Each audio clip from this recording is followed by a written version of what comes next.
Kung gusto mo na habang buhay siyang mababaliw sa iyo, ay gawin itong ritual na ibabahagi ko sa inyo ngayon.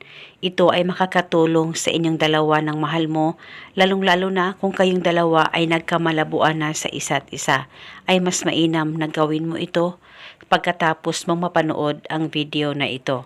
Ito ay napakasimple at napaka-epektibong ritual, basta dapat buong buo ang loob mo sa paggawa nito. At itong ritual ay pwede gawin sa kahit na anong araw o oras na gusto mo. Ang gagawin mo lamang, kumuha ka ng papel at panulat, isulat sa papel ang kanyang tunay na pangalan at apelido ng 3 beses. At pagkatapos, kumuha ka rin ng isang botel na bawang, pwedeng balatan at pwedeng hindi, depende po sa inyo. At ilagay itong isang botel na bawang sa papel na may nakasulat na pangalan niya at balutin mo lamang itong bawang. At pagkatapos ay kumuha ka ng pula na pantali, pula na thread, pula na ribbon o pula na sinulit ay pwedeng gamitin at talian mo lamang itong ritual.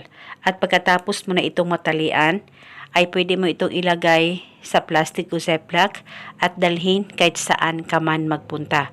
Ilagay sa bulsa mo o di kaya sa bag mo. At paniguradong habang buhay siyang mababaliw at mai-inlove ng husto sa'yo. Basta itong ritual ay gawin ng buong buo ang loob mo. At itago o dalhin itong ritual pang matagalan dahil isa itong gabay upang tuloy-tuloy ang pagmamahalan at magandang relasyon ninyong dalawa ng partner mo. At wala na po kayong kailangan pang banggitin o ibulong na spell, basta gawin itong ritual na tama ang pagkagawa mo.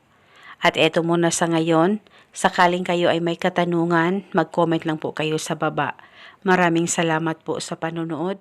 May God bless us all.